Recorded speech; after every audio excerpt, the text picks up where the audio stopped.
Saudara-saudari, marilah kita mendengarkan renungan dengan judul Menjaga Diri, yang berdasarkan pada Injil Lukas bab 21 ayat 34. Yesus berkata, "Jagalah dirimu, supaya hatimu jangan syarat oleh pesta pora dan kemabukan serta kepentingan-kepentingan duniawi, dan supaya hari Tuhan jangan dengan tiba-tiba jatuh ke atas dirimu seperti suatu jerat." Dalam nama Bapa dan Putra dan Roh Kudus. Amin. Saudara-saudari terkasih dalam nama Tuhan Yesus Kristus, kehidupan kita di dunia ini hanyalah sementara. Kehidupan kita akan berakhir dengan kematian. Kematian menjadi salah satu rahasia besar bagi setiap manusia. Tidak ada yang mengetahui kapan seseorang meninggal dan bagaimana cara setiap orang meninggal. Karena tidak ada seorang manusia pun yang mengetahui kapan dia meninggal. Maka Yesus mengajak kita para pengikutnya untuk berjaga-jaga. Dalam Injil hari ini, Yesus memberikan sebuah nasihat.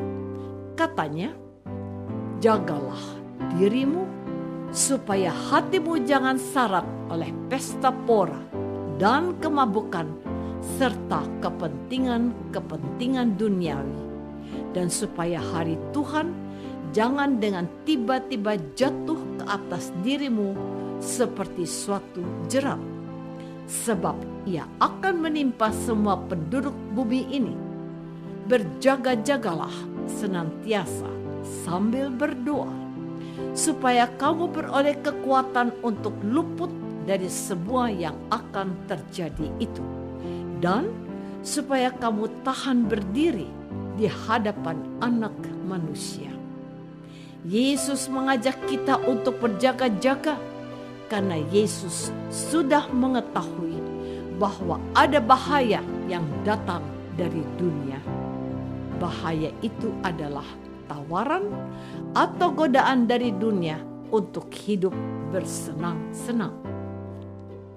Saudara-saudari terkasih, godaan dari dunia untuk hidup bersenang-senang seperti kemabukan dan pesta pora dapat menjauhkan manusia dari keselamatan. Yesus sendiri pernah digoda oleh setan.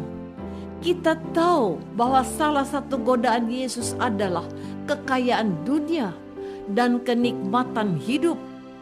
Kekayaan dunia dan kenikmatan hidup bertentangan dengan apa yang Yesus wartakan. Kita tahu juga bagaimana Hawa digoda oleh setan. Hawa melihat buah pohon kehidupan yang menarik dan memikat hatinya.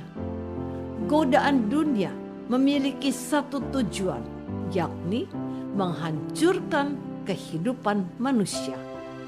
Hal ini bertolak belakang dengan rencana dan kehendak Allah dalam diri Yesus. Yesus datang ke dunia untuk menyelamatkan manusia.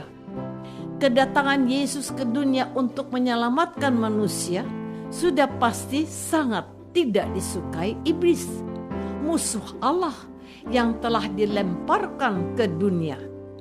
Iblis tidak bisa menang melawan Allah dan melawan Yesus. Maka satu-satunya yang bisa iblis lakukan adalah dengan menggoda manusia. Jikalau iblis mampu menggoda manusia, Allah pasti akan bersedih. Karena itu, Tuhan Yesus melakukan berbagai cara supaya manusia selamat.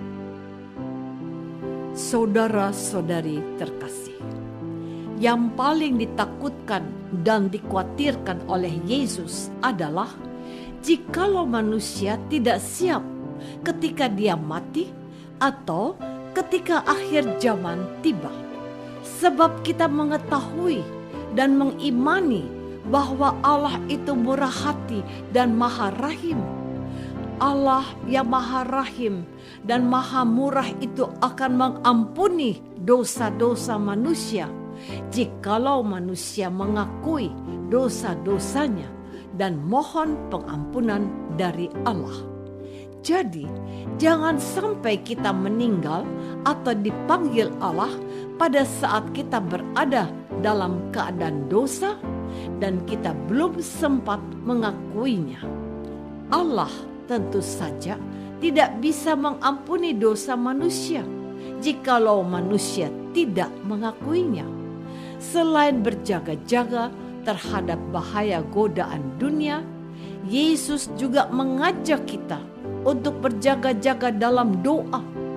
Sikap berjaga-jaga di dalam doa menandakan bahwa sesuatu yang rohani belum tentu secara langsung memberikan hal-hal yang positif kepada manusia. Sebab Yesus pun pernah mengkritik orang Farisi yang berdoa bukan dari hati mereka, tetapi hanya untuk menutupi keburukan dan kemunafikan mereka. Hal yang sama berlaku untuk kita, para pengikut Yesus. Kita, para pengikut Yesus, jangan sampai berdoa asal-asalan atau supaya dipuji orang atau hanya untuk menutupi kekurangan kita. Saudara-saudari terkasih, ajaran dan nasihat Yesus agar kita berjaga-jaga seperti yang kita dengar dalam Injil hari ini berkaitan dengan akhir zaman. Akhir zaman datang kepada kita secara tiba-tiba dan tidak ada satu orang pun yang mengetahuinya. Oleh karena itu, sikap berjaga-jaga menjadi suatu keharusan. Sebab hidup kita di dunia ini hanya untuk sementara. Hidup yang sementara ini jangan sampai membawa kita kepada kesengsaraan abadi yang akan menimpa kita kelak. Yesus menghendaki kita semua selamat dari siksaan kekal yang tak terpadamkan. Sebaliknya, Yesus mengharapkan kita semua untuk menikmati kehidupan abadi yang bahagia bersama Yesus dalam kerajaannya.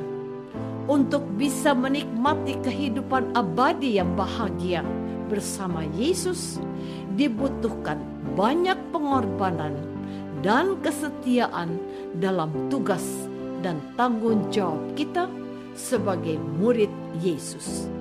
Tidak ada yang mudah untuk meraih hidup kekal yang Yesus janjikan. Para rasul dan orang kudus telah memberikan kita teladan yang luar biasa. Mereka semua rela menderita, rela berkorban, sampai menyerahkan nyawa demi memperoleh hidup kekal. Hidup kekal adalah tujuan yang harus kita raih dan kita perjuangkan sampai titik darah penghabisan. Apakah selama ini kita sudah berusaha untuk menjaga diri agar kita tidak terpikat dan terikat pada hal-hal dunia yang menghancurkan hidup kita? Marilah kita berdoa. Tuhan Yesus Kristus, Engkau menasehatkan kami, para pengikut-Mu, supaya kami tidak terikat dan terpikat pada hal-hal dunia yang memisahkan kami dari kasih-Mu dan membawa kami kepada kebinasaan. Bantulah kami, hamba-hamba-Mu, supaya kami bisa menjaga diri dari yang jahat. Doa ini kami persembahkan dalam nama-Mu, Tuhan dan pengantara kami. Amin. Semoga kita semua selalu dinaungi dan dibimbing oleh berkat Allah yang Maha Kuasa, Bapa dan Putra dan Roh Kudus. Amin.